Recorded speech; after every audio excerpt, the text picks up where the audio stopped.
So this question asks, what's the mass's spring speed after it passes through its equilibrium position? So it's going to have stored energy, and it's a spring, and that's 1/2 kx squared, and it's going to have kinetic 1/2 mv squared. So it says that the displacement from the equilibrium position is a, so that would end up being k.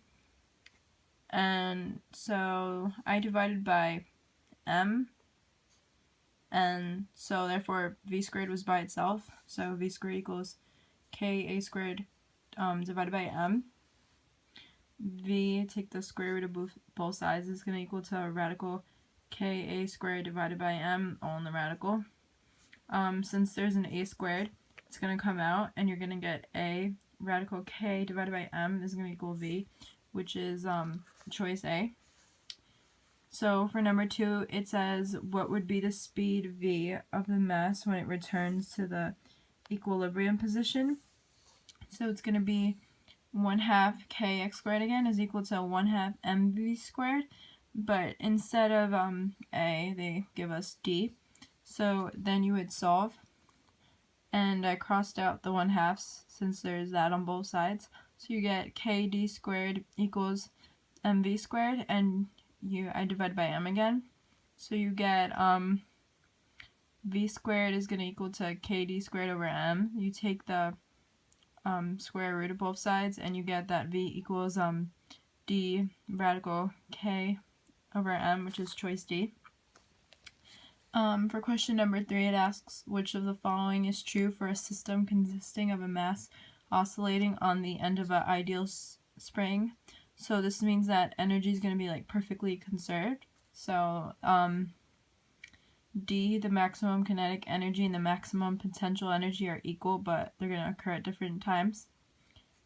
Okay, so for question 4, it asks, which graph represents the total mechanical energy of the block spring as a function of x? So mechanical energy represents kinetic energy and potential energy.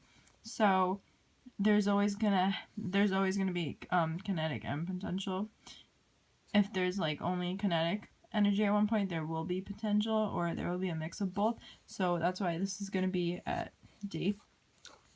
And then, so question 5 asks, which graph can represent the kinetic energy of the block as a function of x?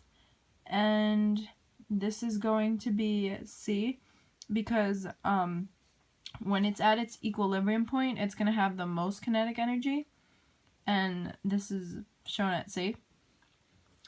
So number 6 asks, if the masses of both objects are doubled, what are the new values for the periods?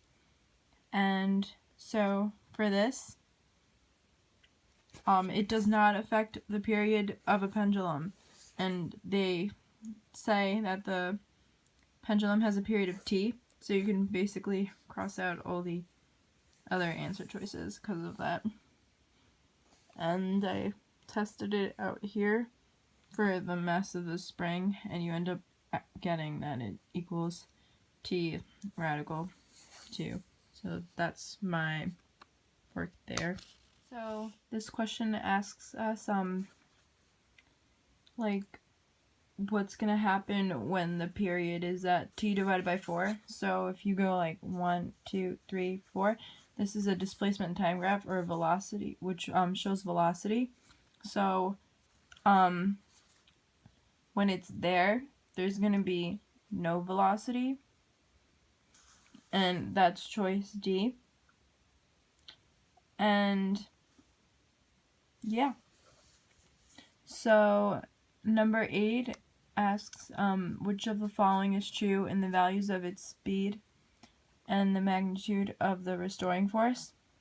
So the restoring force is going to be maximum when the speed is 0. So when the spring is like not at its equilibrium point, but at like the two ends, because it'll have like the greatest displacement there.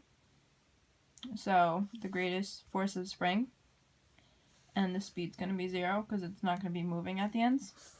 So yeah. Okay, so for number 9, it's going to be at 1 second because the slope of the position time graph is going to be the velocity, and over here the velocity is increasing, so that means it's getting faster, as opposed to here when it looks like it's like coming to a stop kind of. So if the velocity is increasing, that means that the acceleration is going to be positive. So that's why it's at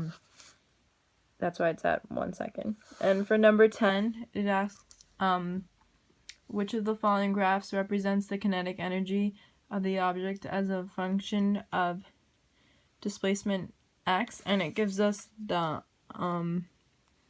potential energy, and the kinetic energy is just going to be like opposite of the potential energy graph, because whenever you have the most potential energy, you're going to have the least kinetic energy, and whenever you have the least potential, you're going to have the most kinetic, and that's represented by choice D.